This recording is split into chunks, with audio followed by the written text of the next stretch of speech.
petites halachot de Hanouka, d'accord?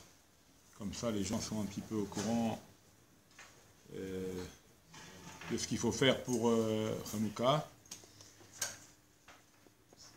Alors, donc trois brachot, on a trois brachot à faire le premier jour. D'accord? On va faire donc la première bracha, l'adlik ner Hanouka, Baruch atah Hashem Elokeinu melech haolam asher ki leshanu b'mitzvot v'tzivanu. L'adlik ner Hanouka. Le second bracha, c'est She'asa nisim lavotenu.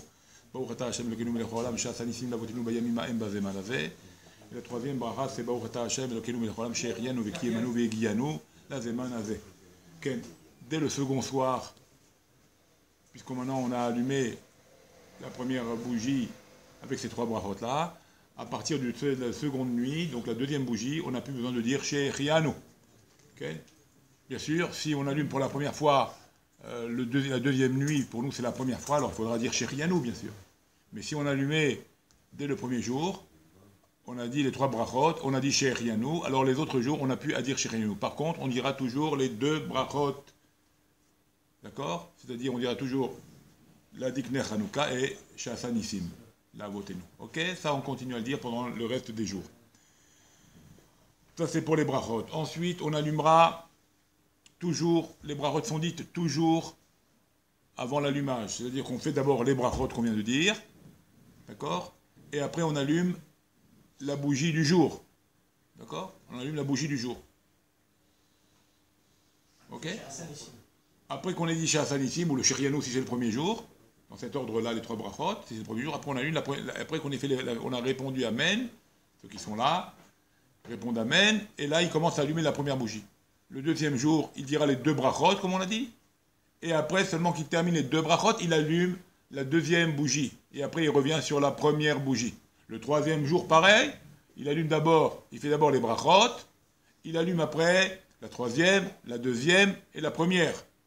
Et comme ça, pour les 8 jours. La 8e, la 7e, la 6e, il allumera de cet ordre-là. Toujours la bougie du jour. D'accord? C'est l'homme échané maintenant, à la droite ou à la gauche.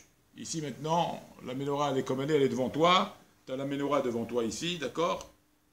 D'accord? C'est ça, on va dire, ça c'est... Bon, j'ai dit doigt. Bon, vous l'avez compris, d'accord? Tu as allumé la première bougie, elle est là. Le lendemain, tu mets deux bougies. D'accord? Tu allumes d'abord celle d'ici, la deuxième, et après tu reviens sur la première que tu as allumée hier. Troisième jour, tu allumes celle d'ici, après la deuxième, après la première. D'accord? Celle du jour, c'est de gauche à droite, on descend. La première bougie, elle est à droite. La première bougie, elle est à droite. Le premier jour, elle est à droite. Le deuxième jour, c'est de gauche à droite. Moi, je ne parle pas de la position. Voilà, ben voilà, tu vois. Voilà, j'ai ça devant moi maintenant. Moi, j'ai ça devant moi. Voilà, bravo. Le shamash, il est là. D'accord? On le voit ici. Voilà, on va le mettre un peu en biais. Le shamash, il est là. D'accord? La première bougie, elle va venir ici. D'accord? La première bougie, elle allume là. Par rapport à moi, pas par rapport à vous maintenant. Par rapport à moi. Pour vous, ça sera comme ça. Non, par vous, ça sera ici. D'accord? D'accord? Pour moi, c'est là. Ok? J'allume ici. Le deuxième jour, je mets celle-là et celle-là. J'allume laquelle d'abord? Celle-là en premier, celle-là en deuxième. Troisième jour, celle-là, celle-ci, après là, après là. Quatrième jour, celle-ci d'abord, avec la bracha d'abord. Après, j'allume celle-là. Et après, là, je descends à 3, 2, 1. 5, après 4, après 5, 4, 3, 2, 1. Après 6 et 7 et 8. C'est 8, les 8. Alors, j'allume d'abord celle-là, la bracha d'abord, j'allume la 8e. Et après, je descends. D'accord? Il est préférable que celle du jour. Si c'est la 8e jour, j'allume, je fais moi le balabait, je fasse moi la bracha pour le 8e. Je fais la bracha, j'allume celle du jour. Après les autres, je peux les donner à mes enfants, à l'allumage, même un enfant de moins de bar mitzvah, pour qu'il participe au chinour. Nous les Faradim, on allume une seule chanoukia pour toute la maison. Donc pour faire participer l'enfant, à l'éduquer à l'allumage, alors je lui donnerai le reste des bougies. Si c'est aujourd'hui, on est le 8e jour de Hanouka, j'allume moi le balabait, la 8e avec la bracha, j'allume la 8e. Après, je peux passer la bougie qui allume aux autres. D'accord? Alors, en général, on prend une allumette, on allume avec cette allumette une petite bougie quelconque, D'accord? Avec cette bougie-là, je fais la bracha, j'allume le 8e jour, par exemple, si c'est le 8e jour. J'allume, et j'allume le reste, et à la fin, j'allume le shamash. À la fin, j'allume le shamash. D'accord? Voilà, c'est comme ça qu'on fait. On fait la bracha, on allume celle du jour, et à la fin, en dernier, on allume le shamash. D'accord? Voilà. Alors, comment l'autre?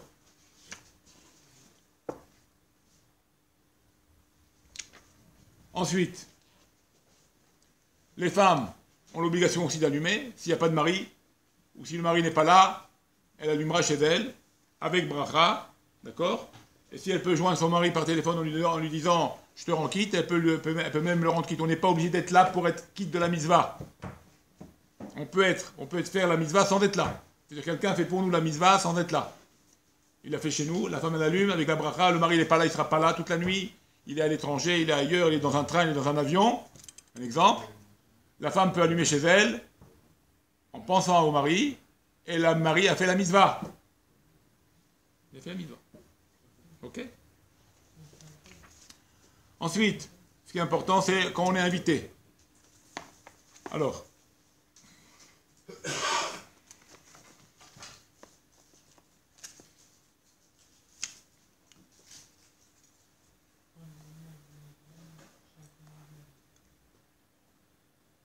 si maintenant je suis invité chez un balabaït, d'accord, je suis invité chez un ami, ok, et cet ami-là, il me dit de payer toutes les dépenses, tout ce qu'il a pour être avec lui, boire, manger, c'est moi qui paye aussi, d'accord? Alors là, comme je suis indépendant dans mes dépenses, même si je suis chez lui, je devrais allumer ma Hanoukia propre à moi. Et en plus, j'ai personne qui allume pour moi, parce que je suis seul. Je vis seul dans une maison. J'ai été chez un ami, il m'a invité, mais cet ami-là, il me demande à dépenser aussi mon argent pour vivre avec lui, on va dire, ou être avec lui pendant un certain temps. Alors je devrais faire ma Hanoukia à moi seul. Okay. Ou bien, je m'associe avec lui, en payant, on va dire, une partie de l'allumage. D'accord? Donc là, je pourrais ou bien allumer une Hanoukia à moi, dans la chambre où il m'a mis, ou bien, je lui donne un shekel, 2 shekels, on va dire, pour que ce qu'il va acheter, pour payer ce qu'il a acheté pour Hanouka, ça aussi, il y a ma part dedans. Et donc, on devient associé pour Hanouka. Donc, j'ai payé ma part, quoi. Et là, c'est valable. Je n'ai pas besoin d'allumer dans ma chambre qu'il m'a donné, qu'il m'a octroyé. Je me suffis de cette Hanouka que lui, il va allumer en lui donnant cet argent que je lui ai donné quelques proutotes. D'accord?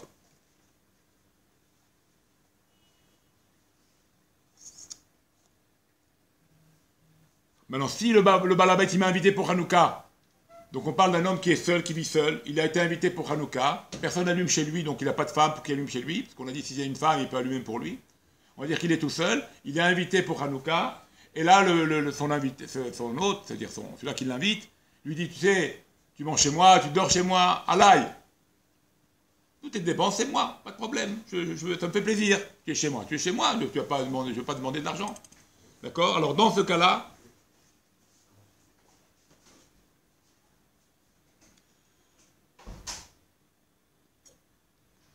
okay. Donc là, il est quitte. D'accord? Il est quitte de l'allumage du propriétaire. Parce que quelque part, il l'associe automatiquement, puisqu'il lui fait profiter de tous ses biens. Il l'inclut dans ses dépenses. Donc il ne lui demande même pas, là, il n'a même pas besoin de donner un shekel pour participer, puisqu'il l'a inclus dans ses dépenses, dans la famille, dans la maison, sans lui dire tu me payes.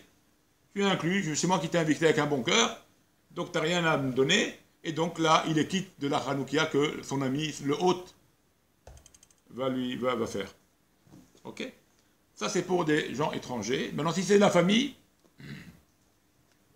un fils marié qui vient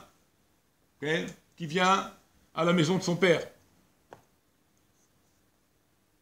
même s'ils ont une chambre à eux dans la maison de son père,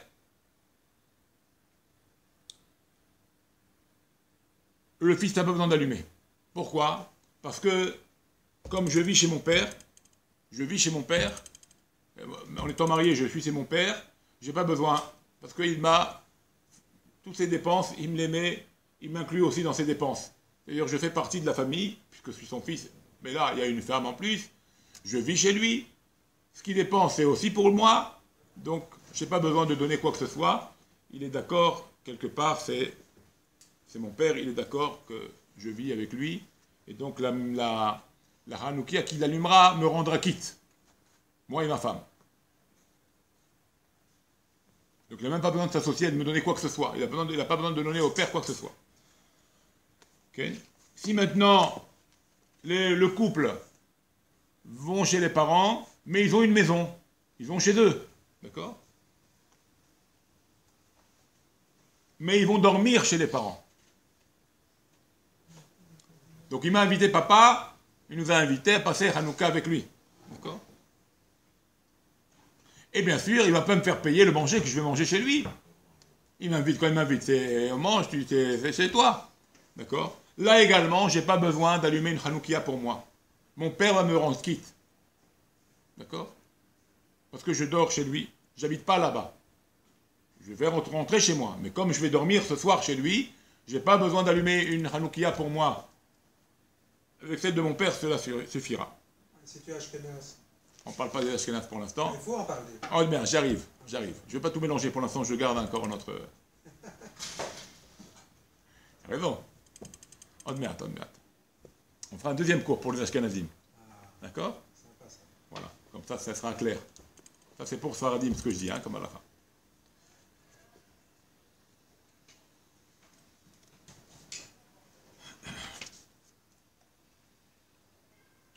Maintenant, le Motzei Shabbat, ils veulent retourner à la maison, on va dire. Ils sont là à Shabbat, ils veulent retourner Motzei Shabbat à la maison. Donc le couple va dormir chez eux, ils vont retourner chez eux, mais ils sont là un certain temps. Motzei Shabbat, on ne part pas tout de suite de la maison de papa et de maman. On reste un certain temps, on fait un Milavé Malka. Maintenant, le père, il va allumer. Alors, maintenant, moi, je sais, moi, le fils, avec ma femme, on va retourner à la maison un peu plus tard, vers les 10 heures, vers les 11 heures du soir. Qu'est-ce que je fais? Je me rends quitte de mon père, ou en sachant que je vais rentrer chez moi, je vais allumer, je rentre chez moi. Alors il faut savoir, il y a un principe, que là où on dort, c'est là où on allume. D'accord? Comme je vais rentrer chez moi, je devrais allumer chez moi. Je ne me rends pas quitte de la mitzvah de mon père. Parce que je ne vais pas dormir chez lui samedi soir. Donc là, je rentre chez moi, lui il allume de son côté, avec sa bracha bien sûr, mais moi je ne me rends pas quitte, et je n'ai pas à me rendre quitte.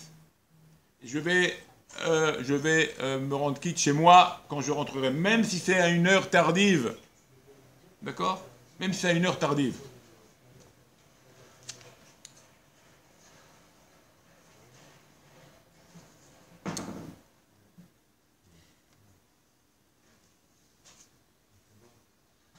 Maintenant, tu es invité chez ton père. Pardon. Tu invites ton père pendant Hanouka. Le contraire. Tu invites ton père chez toi. Toi, le fils, tu invites ton père pendant Hanouka. Okay. Le fils n'a pas besoin de donner à son père la mitzvah à allumer. Parce que c'est lui le propriétaire. C'est le fils, le balabait. C'est pas le père. Le père doit être intelligent et savoir la halakha pour pas dire mon fils, comment, tu me donnes pas. Il n'y a pas à se vexer. C'est au propriétaire de faire. C'est pas à moi, mon fils. Tu fais ta mitzvah. Moi, quand je rentrerai, je ferai ma mitzvah. Ou j'ai déjà fait avant. Mais si maintenant, il voit que son père il va se vexer, il ne le sait pas. Okay. Si maintenant il voit que le père il va se vexer, s'il ne lui donne pas, alors il pourra le père faire la bracha. Il pourra faire. Okay. Le fils. Hein? Et dans ce cas-là, le fils. Alors il se rendra quitte par l'allumage de son père qui fait dans la maison du fils. Il se rendra quitte, le fils se rendra quitte que ce que son père va faire dans sa propre maison, au fils. Parce qu'il y a un principe de mitzvah, boyoter mi beshlucho. Il y a un principe que c'est mieux que ce soit toi qui allume le fils. Dans ce cas qu'on parle ici. Mais comme là maintenant le père il le voit, il se vexe ou quelque chose comme ça, alors il le met comme un chaliach, et donc c'est valable également. D'accord? C'est valable également. Excuse-moi, j'ai une question là. Quand le père il allume pour le fils, est-ce qu'il doit avoir la kavana de le sortir de Non, si le fils il est venu, où il est maintenant? Le fils, il est chez lui, Chez lui. et il invite le père. Chez lui. Et il Ils invite... sont à deux.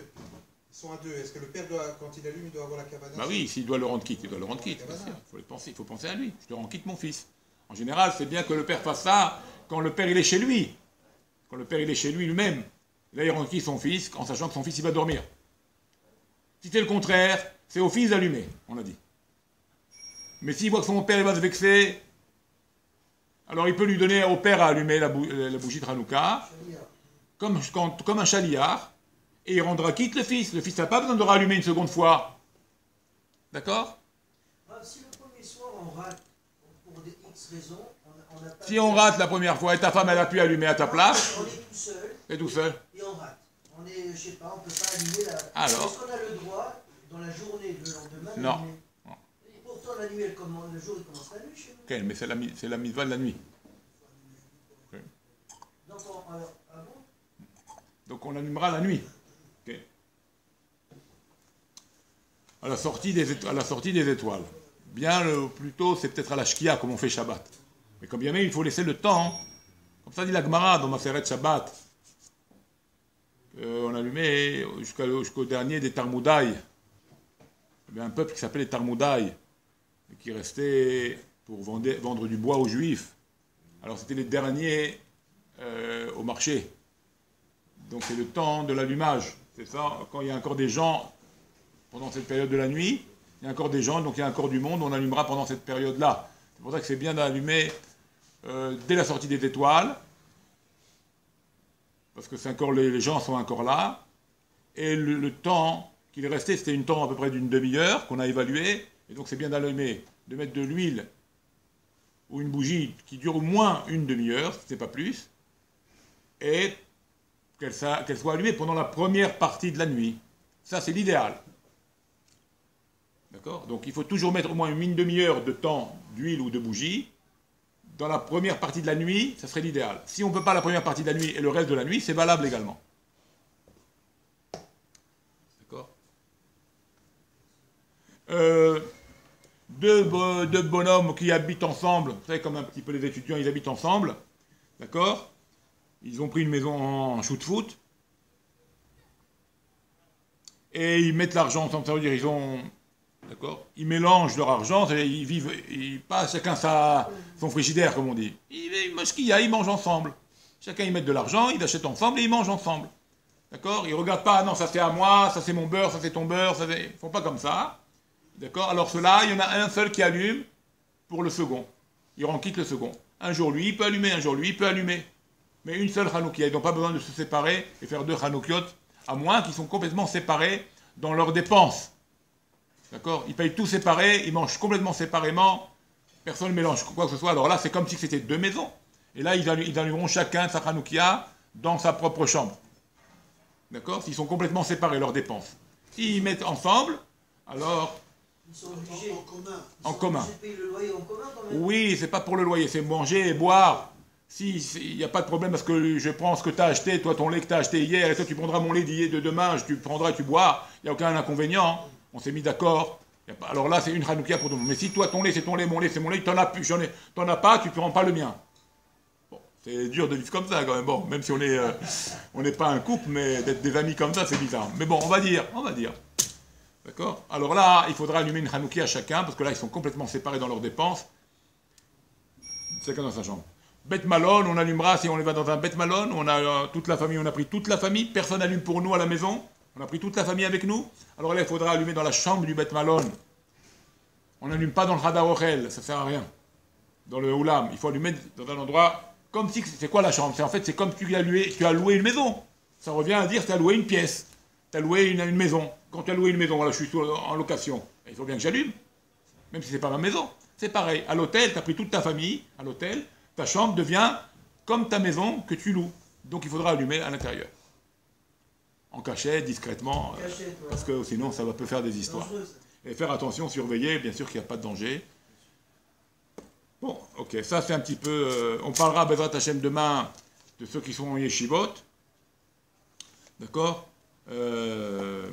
Si on part en coup de Saaretz également, on parlera. Les Chayalim, les soldats également, on va parler, Bezrat Hashem, tout ça aussi on va voir. Et après on parlera des Ashkenazim. Que des bonnes choses. Bonne soirée.